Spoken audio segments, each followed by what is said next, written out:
Magandang araw mga kakutsero. Ito na naman po ang inyong likod na si Jigs na magbibigay sa inyo ng giya ngayong araw ng Wednesday, no? Happy New Year po sa ating mga kakutsero, no? Sa Bayang Karerista. Umpisa na po natin. Meron po tayong siyam na magagandang karera at uulitin ko po itong aking giya ay purely review and analysis ko lamang at walang halong information. Race number 1, Pilracom rating based handicap system class 5 17 to 41 split. Distansya po rito ay 1400 meters at meron po tayong 13 kalahok. First choice ko po rito, numero G's, Kaboom, no? Sakay ni Jackie Joel Ciego. Ito pong si Kaboom, mas impresibo po para sa akin ay pinanalo nito kumpara po dun sa makakatunggali niya ngayon. Siya po ang may best time sa 1400 meters na 1.26.6, no? Kaya siya po ang first choice ko. Second choice ko po, yung tingin ko malalyamado rito, yung kinapos na karaan, numero 8, High Octane. From Jackie JR Sargente Ocampo, binigay na po kay Jeffrey Sarate. Sa tingin ko, ito po ang malalyamado sa karerang ito. At last run po nito, tinalo po siya ni Harana, no? Nagpreba lang po siya ng 1.28 sa 1400 meters. Sa tingin ko, siya po yung mahigpit na makakalaban. At siguro, kung magsasama ako ng pandiado, yung tumalo po sa kanya, yung imported na numero 2, Harana, sakay ni Jackie Ramos, no? Nagpagana ng timbang ito kung si Boss Jenjen kasi sakay nito, tingin ko mabigat ito, baka siguro mga 59 ng timbang nito o 60, no? Kaya binigay po kay apprentice Jackie A.R. Ramos. Sa tingin ko may panalo pa rin po yan, no? Kaya dito sa race number 1, ang pili ko po dyan, doon ako sa numero G's, Kaboom. Panigundo ko naman po numero 8, High Octane, at isasama ko pong pandiado numero 2, Harana. Sa race number 2, MMTCI Year-End Stakes Race 2, no? Dito po may 5 kalahok at 1200 meters ang karera. First choice ko po rito yung numero 1, Otto Cruz, isang imported horse. Last run nito noong December 24, sa kanyang novato run, medyo impresibo po ang panalo. Nagpreba po siya ng 1.12.2, no? At tingin ko ito yung malalyamado dito. Para sa akin, impresibo po yung kanyang preba, although siya lang mag-isa ang tumakbo ron. At sakay po yun ni Tanya Nabarosa. Ngayon, binigay na po kay Patty Dilema. Second choice ko po rito, numero 4, Berting, no? Isang imported horse din po, sakay ni Uno Hernandez. Nung nakaraan, nanalo po yan si Berting. At nagpreba po ng 1.14. At sa tingin ko, siya po mahigpit na makakalaban sa karerang ito. Kaya dito po sa race number 2, ang pili ko po, doon ako sa numero 1, Otto Cruz. Paligundo ko naman po, numero 4, Berting. Sa race number 3, Pilracom rating based handicap system, class 5, 17 to 41 split. Distance is 1400 meters at dito may 12 kalahok. Dito, anybody's race po ito, no? Ito napakagulong karera. Pero ako, first choice ko po rito. Puro dihado po pipiliin ko dito, no? First choice ko po rito, yung numero 3, Blame the Ghost, no? Sakay ni Jackie Joel Ciego, no? Ito, gamay niya to, At pinareremate niya po ito. At may best time po na 1.26.4 to. Second choice ko po rito, yung numero 4, Lady Secret, no? Sakay ni Jackie Jeffrey Bakaykay, no? Ito, mukhang meron na to, Sa tingin ko, malaki panalo itong kabayang ito ni Lady Secret. Kung magsasama po ako ng diado, dalawa po ang isasama kong diado rito, no? Perfect Blue, no? Papatubayan ni Jackie Patty Dilema. From DL Camanyero, ngayon Patty Dilema na. Sa tingin ko, may panalo po yan. At yung numero 9, magandang diado po to, Buwayang Bato, magaling kay RC Baldonido yan. At mababa po sa laban, si Buwayang Bato, magandang diado po yan. Kaya dito sa race number 3, ang pili ko po dyan, 4. Doon po ako sa numero 3, Blame the Ghost. Panigundo ko naman po, numero 4, Lady Secret. Isasama ko pong pandiado, numero 9, Buwayang Bato, at yung numero 5, Perfect Blue. Sa race number 4, MMTCI Year-End Stakes Race 1, no? Distance is 1200 meters at dito may 6 na kalahok. First choice ko po rito, no? Mukhang susuluhin ko na pala to. Dalawang numero 2, Brown Tiger at Tiger City. Ito si Brown Tiger, nakatapat lang po yung magaling na si Isabel, no? Sa tingin ko ngayon, iba itatakbo na ito, mukhang ito mauna ngayon. At ito namang Tiger City, no? Ito imported to, no? Anak ni Tisdalo. Alam mo naman mga kapatid niyan, sila Tisdamo, no? Isang imported horse po to, si Tiger City. Nung napanood ko po ang kanyang novato run, ang preba po sa 1200 meters niyan, 1:11, sarado. At ang lalaki ng bias, no?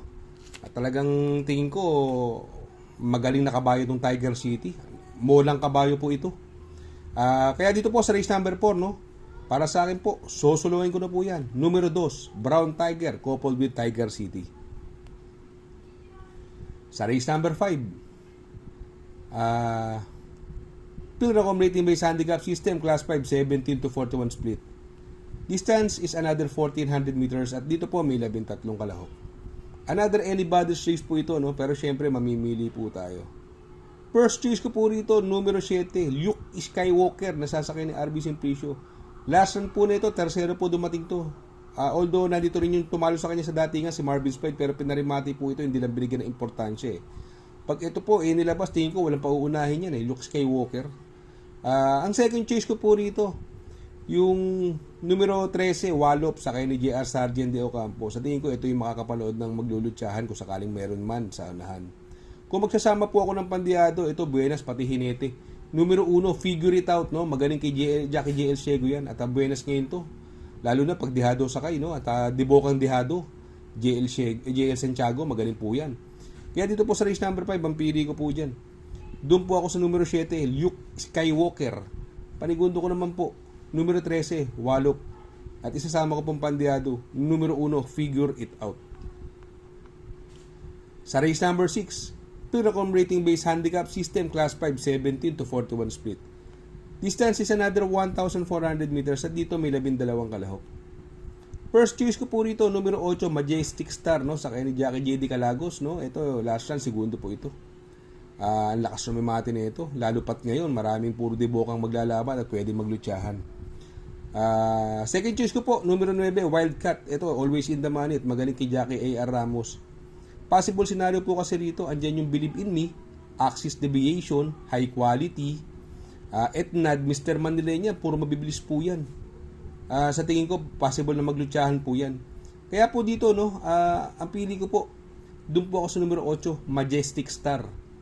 Panigundo ko naman po, numero 9, Wildcat. Sa race number 7, Pilracom rating based handicap system, class 4, 42 to 56 split. Distance is another 1,400 meters at dito po may 13 kalahok. First choice ko po rito yung nag-uumentong numero 4, Alibaba, no? Sakay ni Jackie Pabs Caballeo. Ito, pag nauna, ibang klase. Mahirapan sila rito. Tingin ko, walang mauuna. At galing sa panalo po yan. Ngayon, sakay ni Jackie Pabs. May panalo rin po yung couple entry niya. Yung Carmela Slab, parehas imported horse po yan. Second choice ko po, numero 10, Great Barrier Reef. Ito, impresibo rin ng panalo. Sakay ni Jackie Pat Dilemma. Pinanalo niya po nakaraan niya, no? Sa tingin ko, mag-uumento pa yan. Galing pahinga. Tapos, nanalo agad. Nagpreba po sa 1400 ng 1.26 po yan, no? Sa tingin ko, yan po ang mahigpit na makakalaban. Pero mabilis din po yan. May bilis din. Kung sakaling magkaroon ng lutsahan, no? Ito, kursunada ko po, pandiado. Ito pang-4 or pang-5 nakaraan. Numero 9, Petty Pussy, no? Sakay ni Jackie J.A. Pastoral, no? Sa tingin ko, yan magandang pandihado yan. Abangan niyo yan, si Petty Pussy. Kaya dito po sa race number 7, ang pili ko po. Doon ako sa numero 4, Alibaba, coupled with Carmela Slab. Panigundo ko naman po, numero 10, Great Barrier Reef. At isasama ko pang pandiado, numero 9, Petty Pussy. Sa race number 8, Pilracom rating based handicap system, class 357 to 70. Distance is another 1,400 meters at dito po may 14 na kalahok. First choice ko po rito, yung sobrang impresibo po ang panalo nakaraan, numero 3, Counter Attack, coupled with Speedrunner. Counter Attack, nanalo nakaraan to, ang galing ng pinanalo kila Shiver Me Pink. Solo air na Shiver Me Pink, siya na humabol, ang galing ng panalo. At yung Speedrunner, ito, ang layong nanalo nakaraan. Unang takbo, layong nanalo, 1.23 puntos sa isang preba, impresibo, parehas may panalo po itong 3 na to. Sa tingin ko, medyo lamang po yan, no? May mga bagong kabayo dito, no? Ito, yung panigundo ko po rito, yung bagong tatakbo, yung numero 7, Miss Ocala, sakay ni Jackie Claro Espare. Ito po, nag-barrier po nakaraan ito. Nagpreba po ng 11 sarado po si Miss Ocala. Maganda rin po ang tinakbo. Sa tingin ko, baka sakali, no, makachamba, pero sa tingin ko, mahirapan sila doon sa numero 3. Kaya dito po sa race number 8, ang pili ko po dyan. Doon po ako sa numero 3, Counter Attack coupled with Speed Runner. Panigundo ko naman po yung numero 7, Miss Ocala. Sa race number 9, sa last and final race, Pilrocom rating based handicap system, class 4, 42 to 56 split. Distance is 1400 meters at dito po ay full gate tayo, no? 14 ang kalahok. First choice ko po, yung galing sa segundo nakaraan, hindi lang po lumagpas. Numero 7, Marvelous Maxine, sa kanya Alvin Gusi. Nung nakaraan, hindi lang po lumagpas ito sa tingin ko, nakakalamang po yan. Siguro kung magpo-protection po ako rito, no? Yung galing din po sa panalo, yung numero 1, sabi ko na, sa kay ni Jackie NJ Esteban, tip natin nakaraan yan. Pampermera, dihado po nakaraan nanalo yan. Ngayon, sa tingin ko, mukhang mahigpit na makakalaban ni Marvelous Maxine yan, no? At baka mag-umento po. Kaya dito po sa race number 9, ang pili ko po dyan. Doon po ako sa numero 7, Marvelous Maxine. Panigundo ko naman po, numero 1, sabi ko na. Shoutout nga pala kay Sir Pax ng Barkadahan OTV. Located po siya sa 1139 New Antipolo Street, Corner Vargas. Malapit lang po sa Abad Santos, yung bagong ginawang tulay. Very convenient and attentive po ang mga tao. Pwede po kayong mag-EB at party while betting on racing. Good luck mga kakutsero. Sana po matapat ang ating giya at yung mga nakasunod. Sana po ay magsitama po kayo.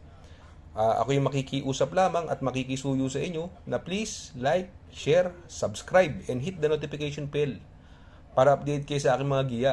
Good luck po and happy racing!